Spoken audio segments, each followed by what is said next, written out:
there are other industries that have shows that I felt like were a little bit less exciting than what we do. Why don't we have it? Well, because it takes the right person to produce it. Everything that we've done in the last 5 years is something that I had been working to. And finally, I felt like in 2024, we finally started like really hitting the stride and locking in like, hey, this is the formula.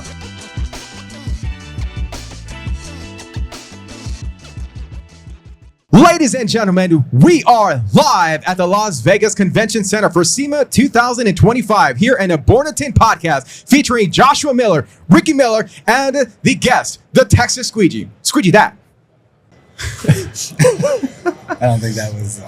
Damn it. That was it. Can't recreate that. No, you can't. Well, glad to have you back on. How have you been? Oh, man, I've been great. SEMA's coming out. Tinter Battles is coming up. So it's been a hectic, but in a good way. Chaotic, hectic. A lot of new audiences coming in to watch our industry, which has been very, I would say, rewarding. Yes. Coming from a couple of years ago and how people saw the average tinter to now people are seeing the actual craft that goes behind what we do. It's probably been one of the more rewarding things. It's much bigger than one person, much bigger than myself. They highlighting some of the people that are great leaders of our industry. Like, hey, yeah, that's what this industry is about, man. It's got a great versatility it's got a great diversity of people. So yeah, it's been great. Yeah. No, the content has been crazy. Watching the videos pop from WFCT and like YouTube commentating, the comments that come along with it, and then it being shared around too. And like the people that are reposting and then talking about it, like seeing tint videos go viral with millions of views over and over and over again is unreal to me. And then the people that are sharing them and the comments are the best. I love the trolls in the comments. I mean, you've got like the celebrity interactions with the content has been something that was shocking to me. Like I'm a huge John Mayer fan. When I saw he was in there, I was like, oh wow, this is pretty cool. Laurie Strode, so Jamie Lee Curtis from Halloween, she reposted it. She's only reposted 5 videos and one of them was Marcus. I saw that one and I've talked about it quite a few times because it's like I'll go back and look at her page and be like, that's still the last thing she shared. That's crazy, dude. I mean, it goes to show that there's an appetite to what we do to an end consumer audience. Is something that I believe since day one of doing Tinter Battles. To me, I always felt like there are other industries that have shows that I felt like were a little bit less exciting than what we do. Why don't we have it? And it's basically answering your own question is like, well, because it takes the right person to produce it and the angles and all the layers that come behind what we do to make somebody who's installing film on glass make it interesting. It's not just the act of it, but it's the how are you filming this? What is the camera angles, the camera shots? And then on top of that is the commentary and what is the commentator talking off of? I mean, there's a lot of like really developmental layers to everything that we've done in the last 5 years is something that I had been working to. And finally, I felt like in 2024, we finally started like really hitting the stride and locking in like, hey, this is the formula. So safe to assume, obviously from Tinter Battles 1 to obviously the one in 24, it took all those steps to get that locked in. Yeah. Because it definitely seems like you can see the progression too. You can see that's probably I'd say the best thing from watching the content from the beginning and how the show progressed to where it is now. You went back and you critiqued yourself. You also listened to feedback and then you made those changes. And now it's at a point like now when you and David, Carly. I always say his name commentator wrong. Carly, Carly.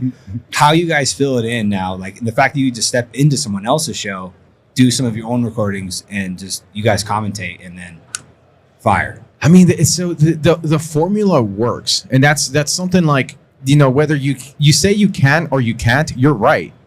So whenever we finally got that formula down, every time and I'll speak on more on my behalf because Carly sort of came into it, but where we really started getting it right was a year ago here at SEMA.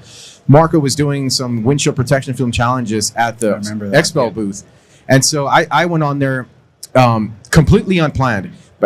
But I saw what he was doing, and so I'm like, man, I get a mic. Let me just give it a shot and start doing some commentary. So he had his phone with the mic, so he had the mic on me, and we were doing that.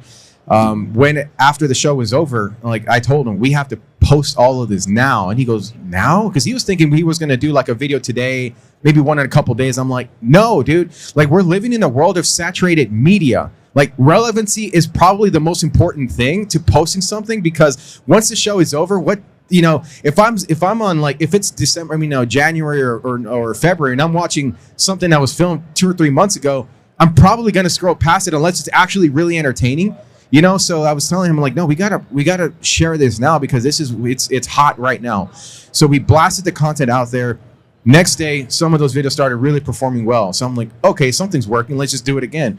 And we started to keep doing that. So I'm like, cool. The concept of the style of Marco that Marco films is, which is, I had taught him more of that angling and kind of zooming in, which I learned a lot from watching UFC and WWE. But when we came back the following day, we filmed it, did it again. Those videos performed well, and then we didn't do a show until, not XDC. I was at XDC, but I didn't film it in that style. Marco was too busy, and I was doing MC and other stuff. We went to WFR competition, and when we were there, David Carley was also there with us as well. So we were like, hey, this thing that we did at CMIT, it worked. We put a mic on one person, like, hey, let's try it now on 2 people. So Marco was down in the competition area, and Carly and I were just commentating off of it. We didn't know what we were filming. Like, I had no idea. Like, I was focused on my job, and that is entertaining and commentating. So was Carly. When Marco and I went back to the hotel and we started reviewing the content, we both found ourselves just watching. Like, we were just watching. And then he kind of looks over at me and is like, yo, is it just me, or am I, like, genuinely entertained by this? I'm like, no, like, I don't know if it's just because it's, like, my work, but I don't want to be biased, but I think this is very entertaining too. We posted it online, and it worked, man. And, like, you guys were at WFR, right? This past one, no, the year before, yes. Okay. So with Tinter Battles events, like, you always want to create an environment that is just, like, fertile for going viral. And when we do Tinter Battles, obviously, like, I control a lot of what things look like, and so kind of making things over the top, like, it's kind of, you almost expect it to go viral with that type of stuff. When we went to WFR, it was a complete opposite, and not a knock on them, but it felt like this was being shot in a cardboard box. So the challenge was, could we make that entertaining? That was the challenge for that particular event. And sure enough, like, we did. I'm like, okay, well, what worked well? Like, the commentary, Marco's style of filming, and then the competitors themselves, like, being good at what they do. Like, Sean G was probably the video that went, the most viral. I think it's like 6 million views or something like that. And, just the way he was filming it, and he was grabbing the film and doing all that stuff. So, like, it works. So I'm like, okay, cool. So without all of the fancy flair, bells and whistles, we still made it work. That's the formula. So then, fast forward a couple of months, we go to WFCT, and we were scheduled to do Tinter Battles there. It didn't work out. And it worked out. So, but we went there, and the challenge then for that particular show was, hey, we're on the sidelines now. We're not in the actual arena, like, we're not in the action floor. We're on the sidelines. Could we repeat this formula from the sidelines and see what results we get? And we got even better results there. And so it was like, okay, now that we're going to Tinter Battles with the content formula, like, adapted to the world of social media, what is this gonna do? And that's what I'm really excited for January 10th and 11th, because we've got it down to the point where, like, man, that's the thing, when you do something new, like, failure is gonna happen. Like, and it's not really failure if you learn from it. It's just the cost of learning. Yep. But we've, with doing events like Tinter Battles, like, man, it's damn near the cost of tuition sometimes to learn these lessons. But finally going into, what we're gonna do this coming January, man, like, I'm excited for it, because it's not a matter of if it's gonna do well, it's how much it's gonna do well, and how well it's gonna do for the people that we're highlighting and putting into the spotlight. And we'll see where this goes. Yeah, we got to work on our costume. Yeah, I'm telling you, I want to be in good enough shape to wear a singlet. I think what's funny is it seems obvious to me now that I'm, like, really thinking about it. From the 24 Tinter Battles, the videos that really popped, the majority of the comments were about the tinting, but a lot of them were about the commentary. Oh, yeah. And so I think a lot of the engagement that's happening is because of that. And the two of you, the back and forth, the fact that it's legit. Like, it sounds like you're watching tag on ESPN or any sport that there's commentary on. Yeah. And it's like, there's something about that piece that I think you guys have completely nailed. Like, all the rest of it matters too. And, like, it's like baking a cake, right? You gotta, even how many years it's taken you to get to this point of figuring it out and getting it dialed in. But the fact that you guys kind of do have that formula down, it makes me super excited for this next one. And the audience knows now too. Yeah. Like, I think even our expectation going to 24, I knew content was going to be a big deal. And I know it definitely opened his eyes up when his stuff like crazy popped. Yeah. But really seeing it have happened, and like, I feel like at the last Tinter Battles, I was just treating it like WFCT, being really serious. I wasn't like enjoying it more in the terms of like when I did have a chance to say something, it was just like not really thought out at all. And like, let's have some more fun with this. Let's this year I will definitely be more entertaining, like, at least to myself. I can't wait to see it, man. But, and it's also you two, when you guys actually talk about what's being done, the one thing you don't see in the comments is any person from our industry saying they don't know what they're talking about. Oh, right. Normally coming in to defend you. Yeah, that's usually what it is. So that gives it even more, like, people are like, oh, like, this isn't just guys screwing around. Yeah. Like, because you don't see anyone from from our industry combating what you guys are saying, because you guys know what you're talking about. Like, especially installers, you can watch it and it's like, I know exactly what you're talking about. And other people are like, what in the hell are they talking about? Right. Like, this has got me drawn in. But I think that, you two commentating, and I've loved all the different styles you guys have done, being on the competitive floor, but then also getting the outside perspective. Yeah. That's the one thing I did like about the last run, was like, because you guys had to be on the outside of the gate, we can't interact with you at all. So it's like times I knew you were there, but at the same time, no interaction. And it's like, I can't wait to see this. And it's like seeing everybody's that you went around and did. It was like watching a sport, like 100%, because you're getting the full download. The majority of the people that you are talking about, you've either known them for some time, or you've made sure you've gotten to know something about them to draw them into it too. So like you're getting a whole storyline right there. And that's the thing. It makes it brings a story to it. Like it's storytelling. The people that I do the best in commentating are the ones that I know more of, man. Because with the commentary that I do, is like I feel for the gaps in silence, which could be boring, but once you start throwing some controversial BS lines on that, or where I'm breaking down like a technical reason of why somebody might do it. See, like when somebody, for example, like when somebody has a technique, there's a lot of ways to do it, but why does a person who doesn't know anything about our industry, why should they care? And that's where my commentary feels like this is why they're doing it, but the risk is boom. And now you're invested, because like, oh, now I know what's at risk and I know what the goal is. And once you have those two, I'm hooked. I'm watching. And so think about the UFC. I think especially early days, now more people understand the grappling. If they didn't have Joe Rogan there as someone that understood grappling to explain, explaining why the person's in danger, the average person didn't know. So that was like probably a huge part of their success, was having a commentator that knew what they were talking about. So like that's exactly what you're doing for tinting. Joe Rogan, man, he's definitely an influence in the commentary style that I do. There was one line that somebody described his commentary style, and they said like Joe Rogan's like a type of commentator that you could be blind and still know what's going on in the fight. And ever since I heard that, I was like, okay, I'm going to keep that concept in mind. But as I do some of my stuff, but I don't speak, whenever I do a lot of the commentary, I don't speak to the other tinter. I speak to the consumer, because the tinter is going to understand. Yeah. If I'm talking drop roll or reversal, but I don't define what that is, I'm going to lose a viewer. And then we kind of lose the whole viewership of all of that. But once you give technical breakdowns, I like doing a commentary in a way that's entertaining. So you see some of the out of pocket lines that I'll drop in there.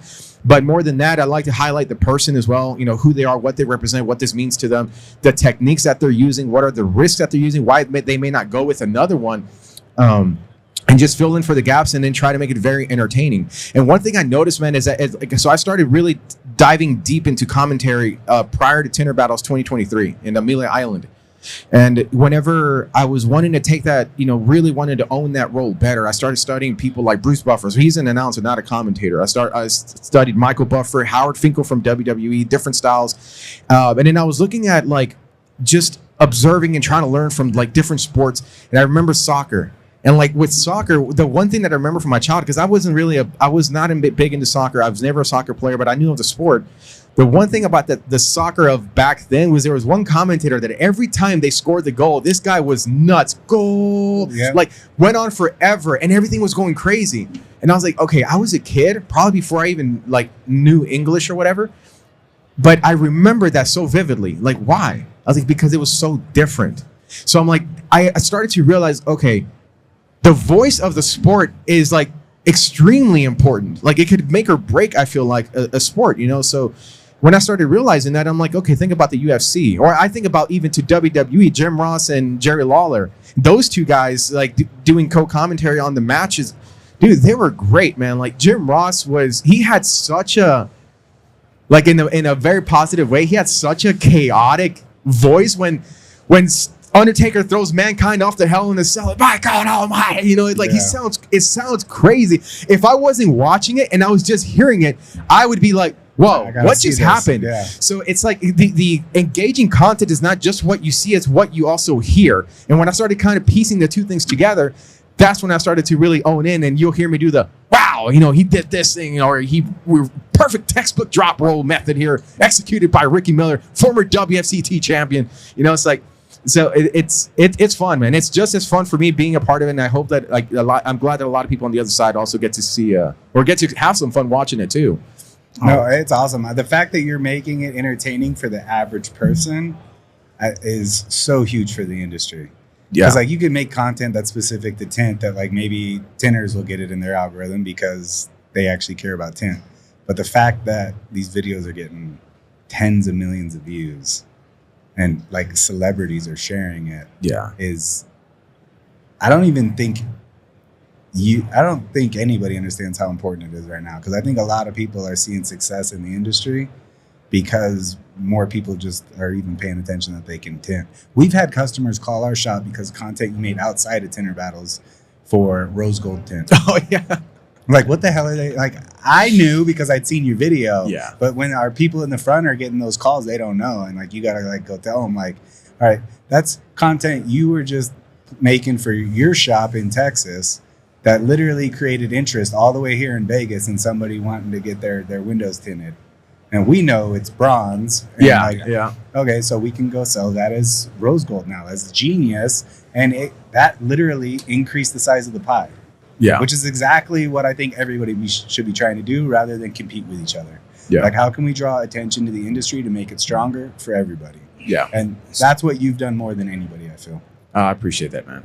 Yeah. I mean, you see, even coming into SEMA, I don't think I've ever seen any more challenges and competitions hosted at booths since like prior to this year. Other companies have commentators commentating the entire experience right now. Oh, I have not seen that. I'd love to go see that. 3M was running one right before I came over. They are commentating everything happening in the booth all day long. I've never seen that before. No. Well, I've seen it before, but you know what's the crazy part, dude? Like manufacturers like that. 3 years ago, I came to my first SEMA, and I had seen somebody like, I was just new to this. I was kind of new to the industry circles, and I came out to SEMA.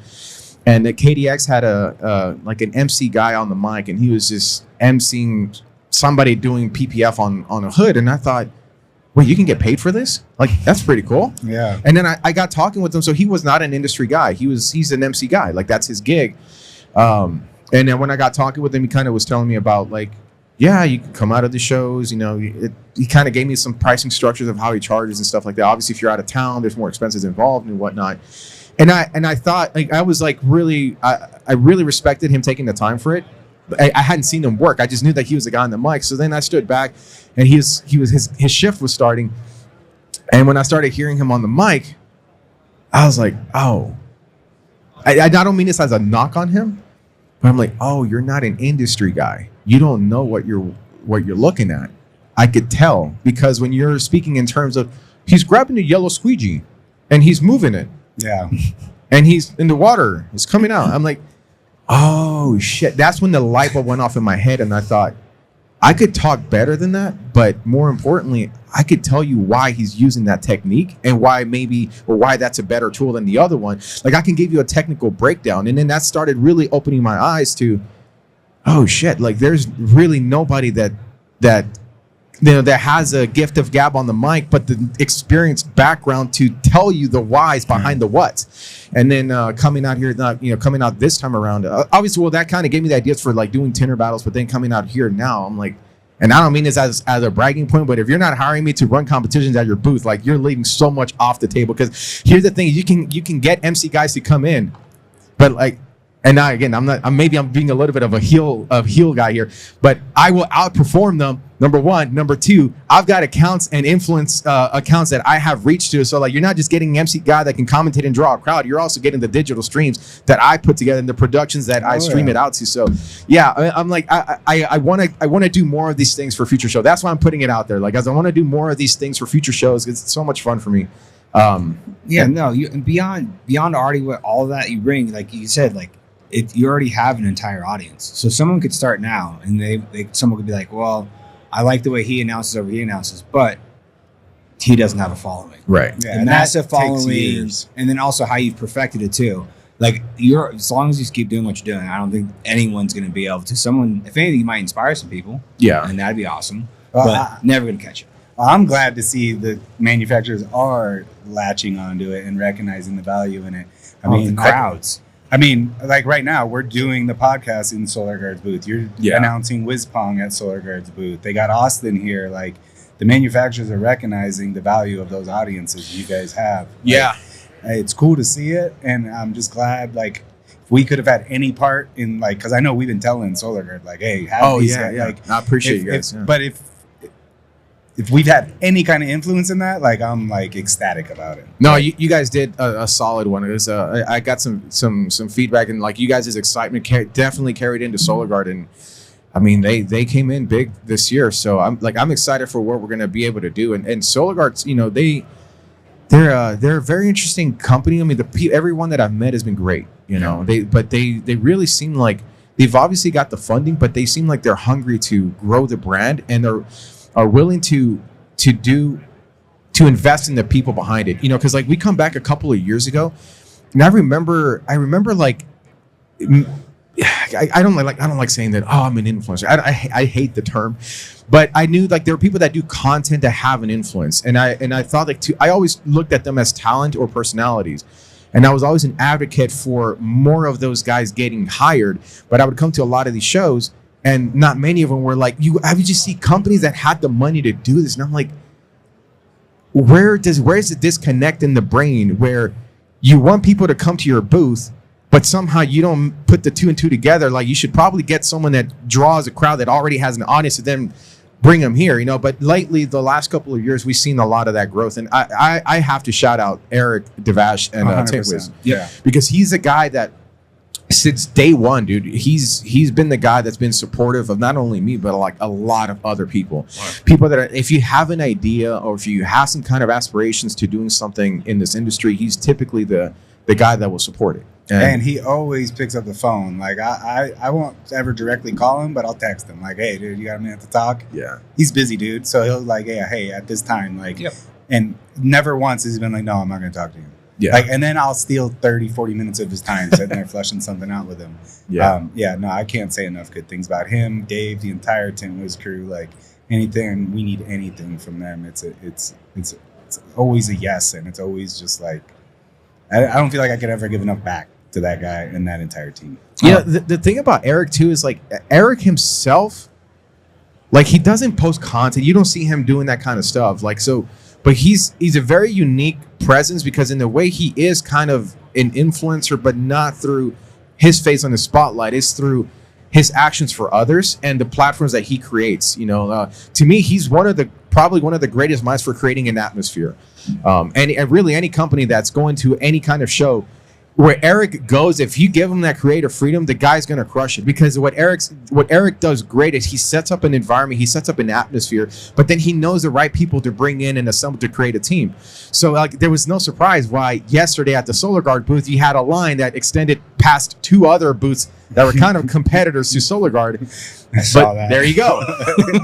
There you go. Like, I mean, it goes to show, like, if you know where to put the money and the people that you need to support to come out here, like, you'll get the results that a bigger budget doesn't guarantee you. Yeah, no, even how he's like fostered that environment, seeing it happen over the years. It's like when he did the WizMax. Yeah. And you were part of that too.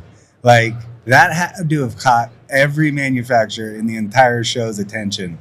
Like, this dude had a line wrapping around the entire WFCT for the entire time that contest was going that nobody in that conference has ever seen before. And it's just like, Oh yeah, like genius. When it comes to the podcast, he was like one of the first people called. Josh is like, I got like a sentence and a half out, and he said, I'm in.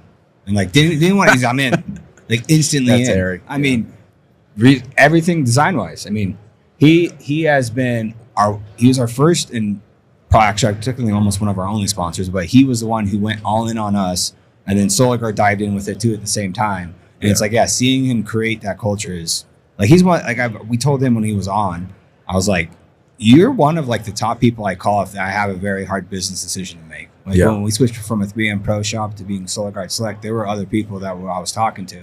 I called him and ran it by him, and we had like an hour and a half long conversation and like just flushed it all out. And I was like, and he wasn't like, never at one point told me you should do this, but like just gave me the ups and downs to each situation. And like, it was something I could use as a sounding board. Yeah. And like, I know I can at any time, usually I do the same thing. I'll send him a text because it's like, hey, when you're freaking, we chat real quick.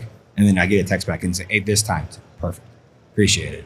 Perspective. He's definitely got a lot of perspective on things. And that's something that I also picked up from like, I don't know if he like taught it to me directly, but I've probably learned from talking to him and watching him, spending some time with him, was like in life, you run into tough situations or you run into like really tough questions. And sometimes it's not sometimes it's not that you don't have the right answers. You don't have the right perspective. Yeah. And Eric Devash is definitely one that he can give you 1,000 different perspectives on the situation. And so therefore you take all that data, internalize it, make a decision, and move forward with it.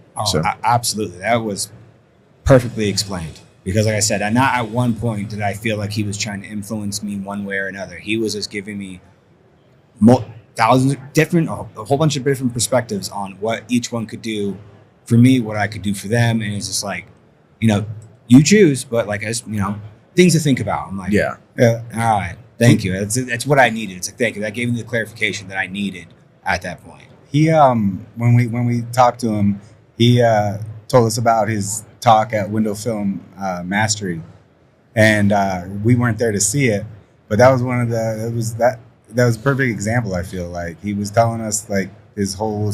He didn't tell us everything, so we got to go watch that video now. But on like, maybe you need to cut some stuff out to grow, and just like it was all a different perspective on how to.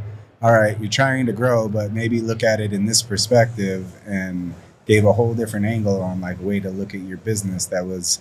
Like, you don't have to do this by any means. It might not be aligned with what you're trying to do, but think about it this way and like actually think about it. Yeah. He's always been great at that. Yeah. I feel the same way. Like if I ask him something, he never forces any idea down my head. I'll just tell him, here's what I'm thinking. And here's the kind of options we're dealing with. What are your thoughts on it? And he'll give me a perspective. And a lot of times it will sway me in a direction because I know he knows what he's talking about and he thinks deeply about stuff. Yeah. Dude, so is he decking you guys out for Flackland or Tinter Battles? Shorts, because I know he's been backing some teams. I don't know, like if I just haven't talked to him yet. The Miller Bros is. I know, and SolarGuard's behind us, and then I know that's what I'll do when it comes to the shirts. I usually anything design wise, I go through him. Yeah, I mean, these only happen because of him. And I tried, and like this is the funny thing too. When these got designed, I told him like, hey, can you change the manufacturer logos to the colors? Like I want them to pop more. Yeah. And like he pretty much shut it down. He was like, it doesn't look good. Just trust me. I'm like, all right, it's fine. It's just like, well, even because I know him. He's like, I want to be there, but I don't like. I'm trying to highlight you. Yeah. And it's like, so I forgot.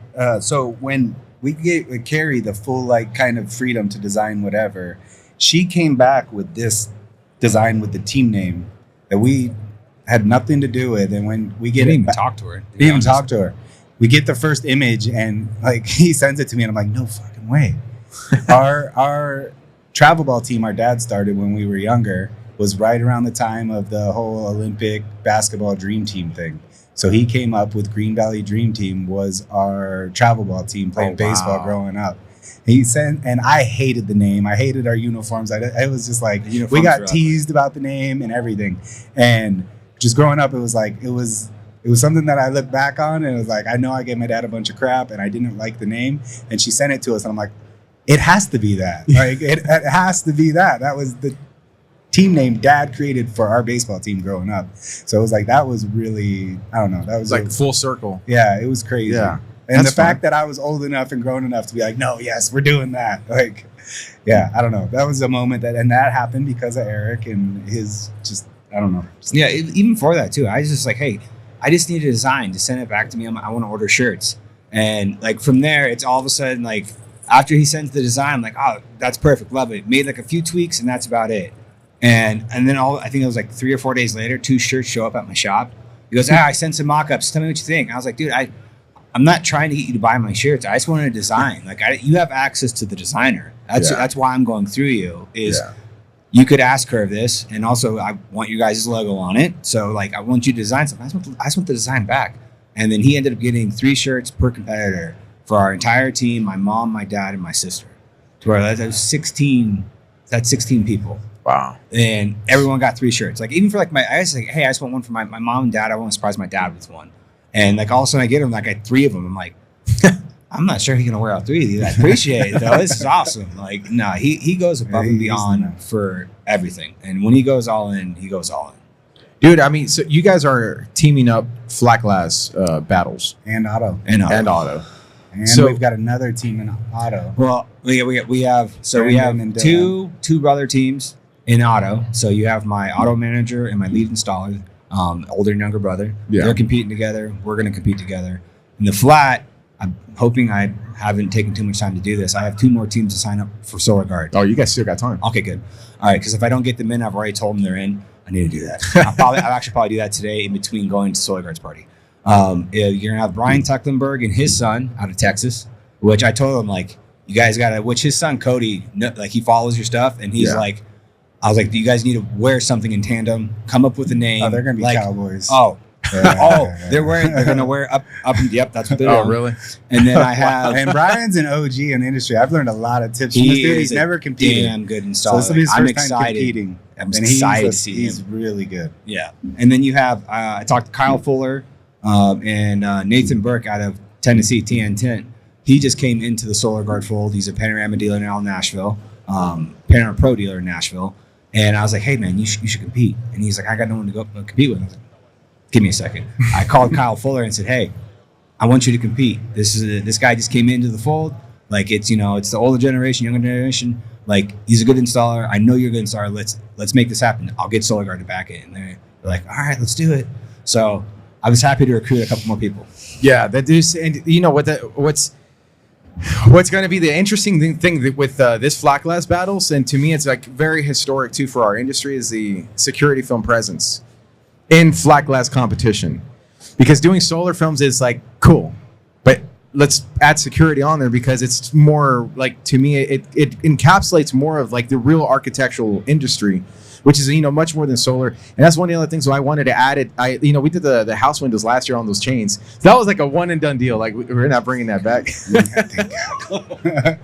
It was a one and done deal. It was done because of the venue that we were at, and we just needed to create something that was going to be different. And I'm like, let's do the hanging windows. So, but and that was partly Eric as well, his idea. That was genius, man.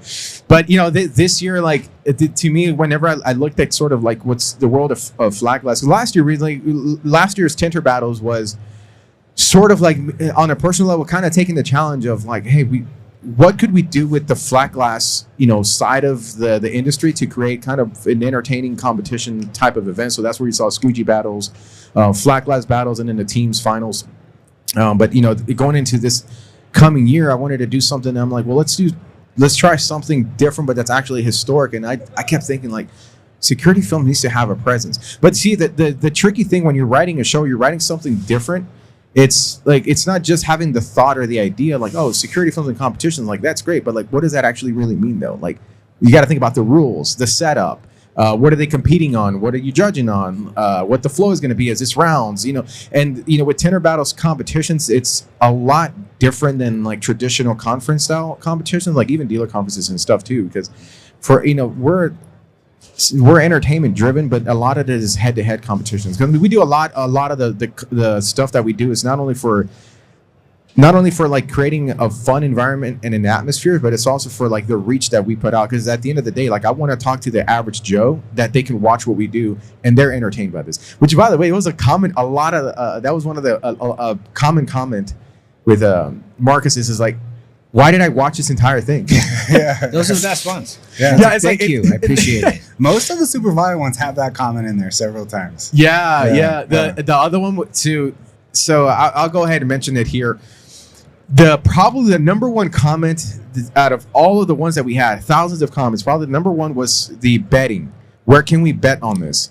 Kalshi. We can do it now. Prediction markets. Well, so that was a big comment. We've been tagging DraftKings, fantasy, all that stuff. But there's a company called Streambet.tv that they reached out to us, and they highlight a lot of these sort of unorthodox, kind of quirky. Let's go. Like there's like the pillow fighting championship that they've done, that they've hosted. Let's go. So they reached out and like because I'm not a gambler, but Carly is, and he jokes about it. He goes, "Oh, dude, I'm a degenerate gambler," and so he gets all. I'm like, what are they betting on, dude? It's like we have to get stats on competitors and to get people invested. But he goes, nah, man, like a gambler will bet on somebody just because that guy has a mohawk and they'll put money on him. I'm like, really? He goes, yeah. So we've been talking with that company to, like, nothing's official yet, but we've been talking with them to start offering some kind of like betting platform to allow people to get behind some of the competitors. I'm so glad we went there because I was just talking to Eric about this like yesterday. Like, dude, because we were talking about prediction markets and whatever platform you end up using, I think that'll be sick. But I was like, man, with prediction markets now, you could, like, anybody can set a bet up on anything. Like, we could totally have betting happen at Tinter Battles. That would be sick. Yeah, so we'll see. But Kalshi's definitely, I feel like it's a good option too. StreamBet though, like they pretty much handle all logistics of like you could literally put money down. So they'll help with the live stream part of it too. That way no, they plug into what's already existing there. Okay. So like, I'm working with an AV company to do live streaming, and I've said it before, and it when something goes sideways, I'll be the first to tell you. I didn't like it. Last year the live streaming I thought was weak. We did it. It was monumental in the sense that it was the first time we'd done that, or first time really anybody had done that kind of style live streaming for a competition event. So that was like cool. We tinted the car for the first time. It kind of looked like shit, but we'll get better. Now we're going into this next one, and I'm working with a Navy company. So we have like, the biggest challenge with live streaming is internet. That's always the biggest challenge because the higher quality that you want to stream, the more bandwidth it's going to take.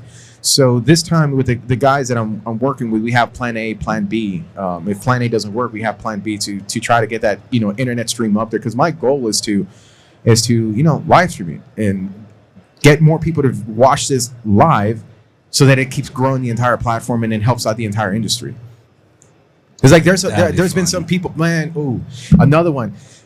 There's a dichotomy of comments especially with the Marcus one, where somebody was saying like, oh, I can do this, like, oh, this is easy, this is like nonsense, I could do this, my daughter can do this, or whatever. And this is like, great, come to the show. And then there's other people that have said, I thought this was easy until I tried to do it myself on my home windows, and now I understand the craft of what really goes behind with what these guys do. That to me is like such a rewarding comment, because it's like a professional makes it look easy. That's what makes them a pro.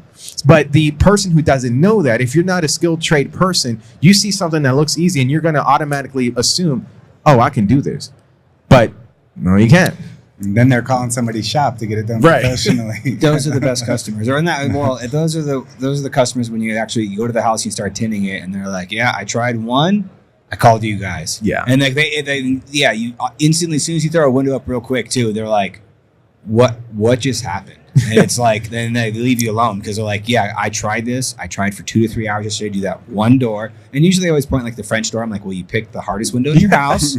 That's one. Two, the material you're using, it would give me a hard time. Yeah. And I've been doing this my entire career. So like you had everything against you when you did that. And then it's like, but then they still see me do that French door and they're like, yeah, all right, I'm going to go sit on my couch. Let me know when you're done. And then the flip side of that is that I guarantee there's a small percentage of people that have the knack to tint. They actually take a little bit of time, get online, watch some videos, and maybe burn through a box and figure it out. And now they're getting into the trade. Yeah. Like, I think the majority of people probably end up crashing and burning and failing and hiring a professional. But it's also inspiring people to get into the trade for sure. That's the other like part of it that's really cool. Yeah, man. So Security Films making history, Flat Glass Battles. I can't wait to have you guys there. Marcus and Joe, how do you feel about those two guys? Because they had success at WFR, either one of it. That's the thing is, either whether it's Marcus or Joe, at every show that they've been to so far in 2025, they've been in one of the top spots. Oh, they're savages, man. Yeah. Like, that's why this is so exciting. I want to go compete against the best. Like, I feel like we work really well together and we've got a good shot. But so, like, every team there is going to be, I mean, everybody that I've seen that's enrolled, like, okay, they're going to be a problem. Yeah. Like, the automotive one, dude, when we released those names, like, all of the slots got filled in under 72 hours. And when I was looking through the card, I was like, this is what you would normally see in the finals. And this is the starting line. Like, for me as a fan of the sport of competition, I was like, dude, this is insane. Like, this is going to be so much fun. No, that's probably the one thing I'm gonna really enjoy. Like, cause I didn't get to do auto at WFCT this year, so it's like I get to like, and I have a niche for it. Like, I wanted to compete in auto, but we wanted to take on decorative, so like, it is what it is. I sacrificed it, so I'm excited for the auto side. That's definitely an area I've always wanted to prove to myself that I am one of the top tinters in auto. It's just because I'm always known as the flat glass guy, and it's like I started with auto. Yeah, I remember you told me. Auto is the funnest thing. Like. But, you know, I'll take my success wherever I can get it, so I'm very happy about that. But, like, when it comes to Marcus and Joe, I love competing against those guys. Yeah. Like, it's either, especially now, like, even like this year, having them there on the podium, I wasn't on podium. It's just like, they got me there. It's like, I got to get them somewhere else. Because I've gotten them at WFCT before, but I haven't bested either one of them outside that competition. And I don't want to be known as, well, you only can compete well at that one competition. You fold in all the rest of them. So I definitely have a huge chip on my shoulder with that, just to prove to myself, like, all right, I'm not just one event. I'm only good at that one. I just can't grab the other ones. So this is like a little question I've got. Have the actual, how the flat glass competition is going to go? I know you've talked about it a little bit. Is that whole flow like set, and is it out there? Is it public? How is that competition going to go? Because for me, when you mention those two, it puts me into, we need to start training for this, because those guys are installing every day and we're not anymore. So it's like, man, like, that's the one thing where I feel like they definitely have an edge. I mean, they are putting a lot of film up consistently, and we've like stepped back more into the business side. So it makes the win that much sweeter. No, again, yeah, if we win, I'll feel even better about it. But do we know how the competition's going to go? Yeah, so the prelims and the finals are running a little bit different. The prelims are going to go much faster. So it's elimination style. We're having rounds of 3 teams competing at the same time. It's the teams of 2 installing 1 pane. So whenever there is no real prep time. It's the box is there.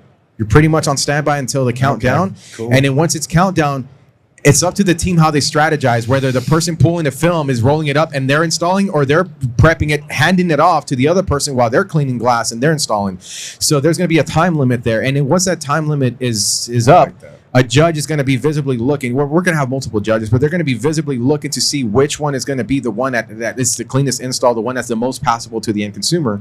And that's the one that's going to move on and eliminate the others. Is that, if you get done before the 5 minutes, do you get extra for that? No, it's good. So you get 5 minutes, bang it out. And then the judging's on whoever puts up the best window. Yeah, so they're going to be looking for creases, contaminants, zippers, pretty much like whoever laid the best install. And it's going to have to be a unanimous decision between 3 different judges. So they're going to have to pick one. And so like those rounds are going to be over pretty quick.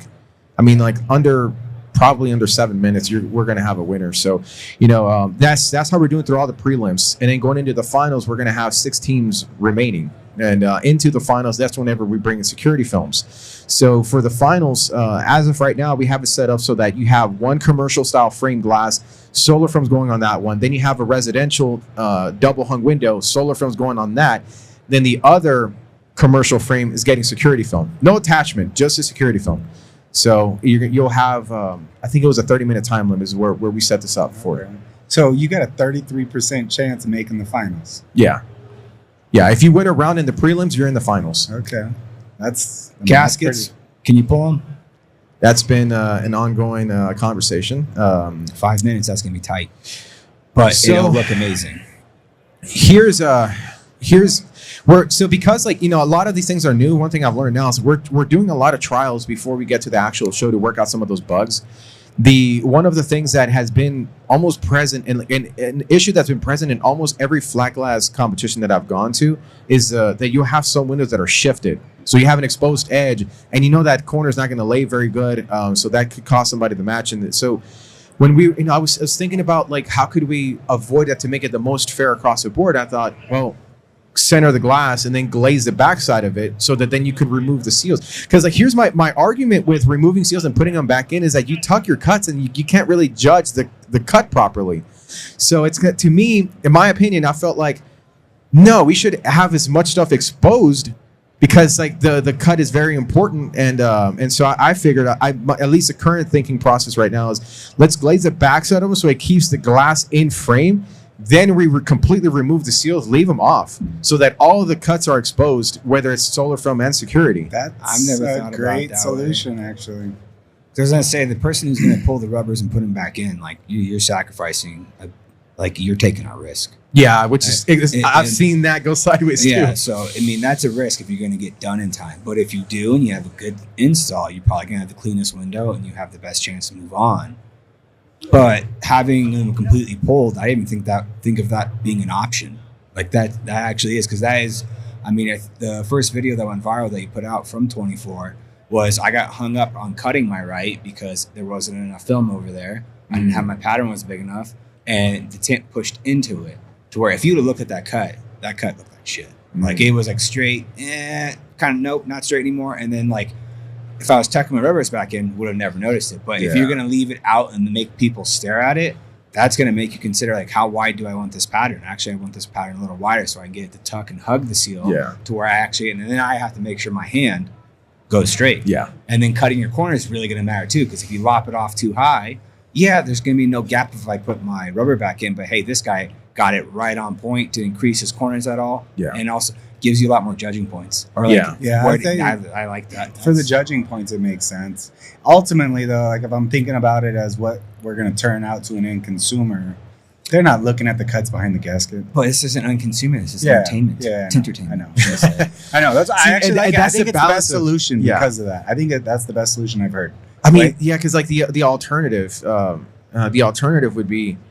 That hey, if you, I guess the alternative would be like you can remove seals and you have to put them back in. The one thing that I didn't want people to do is to start cutting seals, because then it starts to create a level of what somebody hacked up a seal for this stand, so that's going to be the hardest one to get it right versus the other ones. And so like once you start allowing people to, so I see like either we pull them completely or they have the option to pull them and put them back in. But the glazing part of it for me, like that was the challenge there, is to find a way where that glass is stable against the pressure that's going to be put on it. Yeah, so just run a bead of dowel on that back side with the gaskets in, and then you're good to go. Yeah, no, that's a smart solution. And then maybe if you are going to go with leave them pulled, only leave the sides and the bottom pulled. Leave the top gasket in. That way they have to actually butt against it, because you're not cutting the top anyways. Yeah. So it's going to be the top edge is I guess it wouldn't matter. I still got to run. We're still working on building the structures for that. So once I get one structure built, and I'm going to run the timing of it all, because I may actually give a little bit extra time on the finals, because at the same time, for content purposes, you don't want the entire thing to be gone in a flash of a second, because like for us, like I'd really would love to highlight the most amount of people that are there, so I want to try to give everybody a moment in the spotlight. But here's a hack though, by the way, for anybody who's watching. If you do something that's kind of a little out there, you're gonna draw me in. That's like if you're gonna be up there, now you're flexing, and you're doing something loud, and I'm over here. Oh, dude, attention's going over here now. So you do with that information what you want to. The more entertaining you are, the more you're gonna get covered. Yeah. It's the world of media, man. It's news. The news cycle follows the same thing, man. It's like bad news sell more ads than good news. I hate it, but it is what it is. And so entertainment sells, and so anybody that's entertaining, like that's kind of the hack at this show. You want to be in a lot of these videos, there you go. So you're saying I need a mohawk. Got it. Actually, I've talked about that too. Should see if we can get like some type of Hollywood type person to come in and like, all right, Marcus's mohawk works. I'm going to steal that. Well, dude, you guys commentating to that would be great though. It would be us coming in to mock him. Oh yeah, the heels. Well, but have the appearance of it. When anyone knows us, it's the furthest thing from that. We are just busting his balls, and it's like, oh, I'm going to bite onto this, and I'm going to look at it, and I'm going to smile, and he's going to laugh his ass off. But it's commentating though. By all means, you paint your picture. Dude, I really hope that you guys end up in the finals, because like the accolades of just even with you and your success in flat glass, and then these guys, and now I know what's in it for you. It's more than just like winning it's winning a competition, but it's more than just that for you now. It's like now there's something on the line there that's a little bit deeper. So for me as a commentator, I'm like in a commentary, I tell the story like perfect. Like I'm gonna, as a fan of it, I'm gonna go all in with it. It's like I'm a fan of watching that, so I can't wait to see. I hope you guys make it into the finals, because watching you guys and Marcus and Joe, man, that's God. I'm excited. I get excited just thinking about it now. Yeah, my first venture out of WFCT. Oh, actually, it wasn't WFR. It was Tinter Battles, and then we made it to the finals, but I absolutely shit the bed in the finals. And it's like I made a bad judgment call on what I was going to do, and it cost us. So it's like I'm fairly certain probably out of the finalists, we probably took last, because our one side looked like it just had chicken pox all over it. Like it was just so much contamination. And then I went to WFR, and I really shit the bed there. I got like a 65. Wow. Oh, yeah. I didn't take last. I can hold on to that one, because that's a big fall from grace right there. Oh, you just won this competition. You took last in that one. Yeah. So it just... I don't like, especially I love how many have popped up now. Like I want to go perform at the other ones, because they all have their different feel and vibe to them. And it's just like, oh, so you can only do this when it's quiet. No, you're not talking to nobody. No one's talking. You can't talk to anybody like in that environment. But as soon as we get into a louder, high energy environment, you crumble. And it's like, it bugs me. Yeah. See, but the cool thing to me though is like, we don't even need to win. I want to go win at Tinter Battles, but That's what I have fun. Just by being there, we're gonna win, right? Like just the environment you guys create and how fun it is, it's gonna be a win. But I know that there's gonna be, just like last time, there's gonna be viral content that pops off that like that right there is just as valuable, if not more, than a belt or whatever prize money there might be. Like getting a video that gets millions and millions and millions of views, like how much would it cost us to pump one of our videos to get millions of views? Oh, that's why I said the first Tinter Battles. I was sold. I'm pretty sure I probably bugged the hell out of you. Like it's a win no matter what. Like it is absolutely going to be a win no matter what. Oh, absolutely. Yeah. Couldn't agree more. No, I appreciate the support, especially like from you, Ricky, because like after the first one, I could see the light bulb went off in your head. You're like, and then after the video started to do well, I was like internally, I was like, fuck yeah, because it's like his video like started to do well, and I'm like, and then I could see him really start getting behind it. And dude, I have to give you guys credit on something too. You guys have been like consistently on top of, like, whenever your video is going viral, like, dude, you were on every comment just responding, like, on every single one of them. And I've had videos that do really well for others. But there's one particular tool company that we did videos that drew a lot of demand, and so much so they couldn't keep up with the comments, because people were asking like, hey, where'd you get this tool from? And I would message the person, I'm like, hey man, there's a lot of people asking about your tool. You should really be on your page account and engaging with it, because others are going to be reading those comments. I guess people get busy, and it's just like, dude, normally you pay for this kind of, like when you do a paid advertisement campaign, is to get engagement like this, and here it's coming to your doorstep and you're asleep at the wheel. We got lucky that we did that though, because we happened at you tell us. Well, no, look, the first one, like when it happened, that is literally when we just brought on our we hired a business mentor just to work on that part of our business, because hey, I can tint the hell out of a window, but like when it comes to growing and scaling a business, like I'd rather skip the 2 to 3 years of misery. And if I make a wrong decision, it might be the end of the line. And so we brought someone on, and when that happened, like it happened on a Saturday. I wasn't gonna text him because it's Saturday, and like I know he's not in his office on Saturday, so I'm not gonna bug him. And then, but he texted me about something personal, like he was getting a wrap removed off his wife's car, and I was like, oh, there's my window. I was like, so hey, we have this video that's like about 2 million views now. What should I be doing? He's like, engage. Just get in the comments, push everyone back to you. Push them to the website, push them to the podcast. It's the only thing you can do, and just keep it rolling. And I did like a decent job with that one, but that felt like the first couple days, and then like my wife was looking at me like, can you get the hell off your phone? I'm like, all right, there's a reason for this, I promise. And then when it came around again, when you reposted it, I knew the value of it, so I went after it even harder. And then thankfully, Jordan's been doing. at the beginning of this year, I was able to move him into a spot where he does all of our editing, all of the camera, and then he runs the social media at the same time. So where not only was I hitting him with a comment, then he was hitting with a comment too. So we were like, I think the first 1,000 comments, we probably were about half of them, but I saw the results it was getting. It kept it going. That one ran so much quicker this first time around. And then it had a second run too, where the same thing also, we both started noticing it. So we both started hopping in the comments when we could. And it's like, the engagement is what matters. That's what keeps driving it. Then you keep being the people, how in the hell does this come across my feed? Because you want to be entertained. Yeah. Thank you. Yeah. Peace sign. Like if you're listening to this, like something we've learned from doing the podcast too, I can't even count how many people we've had come on that have been successful in business because they figured out the social media side. Oh, yeah. They might even be new to the trade, but they're crushing it in the business. And all of them, the one thing they have in common is they're in their comments section. They're responding. They're DMing people. You go look at any of their posts, and they're responding immediately. They're actually engaging with the engagement, which then creates that waterfall more of it. Yeah. I think a lot of people just don't know how important that is. Like we didn't. No, we've learned it in the last 2 years. That was that first video that you posted, and then just us having hiring our business partner at the same time, and it's like something that you were already saying, and then he said, and it's like, all right, I probably should do this. And then did it, and it was like, oh, all right, I totally get this, and I see the value of it now too. Especially when you sent us that the podcast was trending in South Africa. It's like, what? That is the craziest thing in the world, because you put our link in there for the podcast to drive him back to that spot, and it's like, well, obviously this is working. Like it's that stuff that opened my eyes to how much that actually matters. And it's like, if you don't have someone to do that, and you are going to an event like that that's the payoff. Like that right there is the payoff. Like for Bruce and True Spray, like they gifted us the bags before we competed. He just said, hey, can you wear it, during the show? Sure, why not? And it's like, as soon as that video popped, he was one of the first person I sent it to. I was like, see, this is this is the reason why.